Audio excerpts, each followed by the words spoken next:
tayong pangkain. Joke lang. So, review lang natin itong nabili ko. Share ko na sa inyo kung gaano siya kaganda, kung gaano kalamig. Kasi karaniwan ng air cooler talaga, eh, mabibili natin sa mga Shopee, eh, hindi talaga malamig. So, ito, share ko sa inyo. Let's go!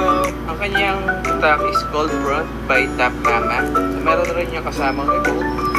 So, kalaganda nito naman nito mga ka-rides. May timer siya, may ionizer, swing, pull, tsaka yung speed niya, karaniwan kasi diba, tatlo lang, ito 4.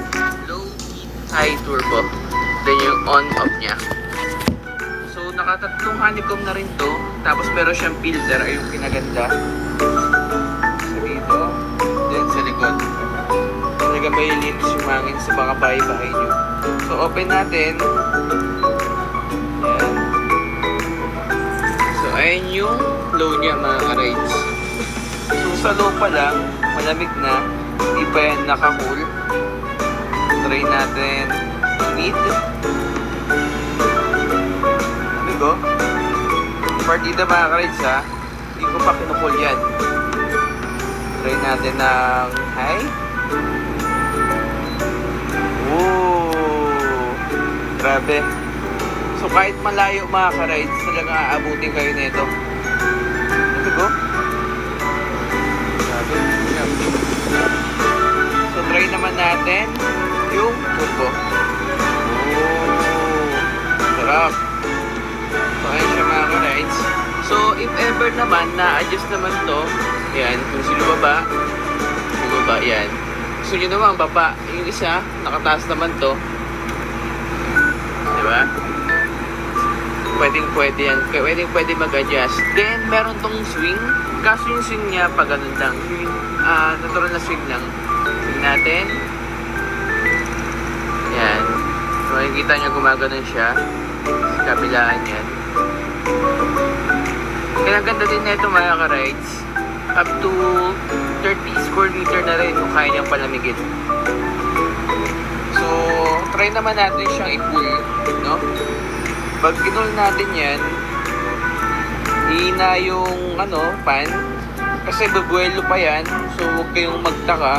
Baka isipin nyo kasi kabahan kayo. So, antayin nyo lang yan. Kasi bigla siyang lalakas. Nabubuelo lang siya kasi syempre kinul natin siya ng naka-turbo. So, kinaganda din nito, malaki yung kanyang ice compartment. Laki ng ice compartment niya. Tapos, pwede rin kayo maglagay ng tubig dito. So, hassle-free. Ibig sa baba pa kayo maglalagay. Dito na lang. Ngayon mga ka-rides, lumakas na ako, napansin nyo. So, naka-cool na yan. Lamig. Natin. Sobrang lamig niya mga ka-rides. Di ako nagbibiro, no? So, baka sabihin nyo, ini-scam ko lang kayo. Sobrang lakas talaga niya. So, try naman natin kung may yellow, no? Lagyan natin ng yellow sa likod. So, nilagyan ko siya ng 4 na tubais. Laki ng tubais ko, no? Shopee lang yan. Tapos lang sa Tokyo. Ayan, try natin kung gano'n siya kalamig. Oh! Sobrang lamig niya mga ka-rides. Ako na lang sabi sa inyo, talagang sulit yung pera nyo dito. Grabe oh. Lamig. So kahit nasa malayo ka, talagang aabutin kayo dito. Talagang mahanginan kayo, malalamigan kayo.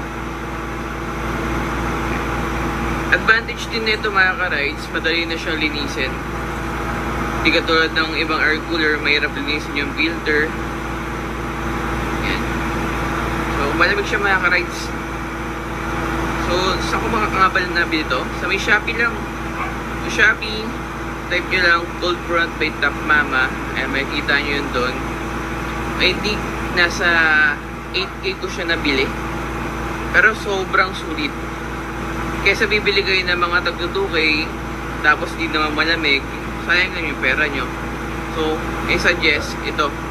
Okay na okay ito. Solid na solid. Gusto nyo malamigan ngayong tag-init? Pumili na rin kayo na ito. Pwede nyo punuin ng yelo yan. Gusto nyo talaga yung sobrang lang. So hanggang dito muna nga yung review natin mga ka-rides. Kung may mga request lang kayo kung paano buksan or paano linisin yung filter, comment lang kayo. Try kong gawin. Bye-bye!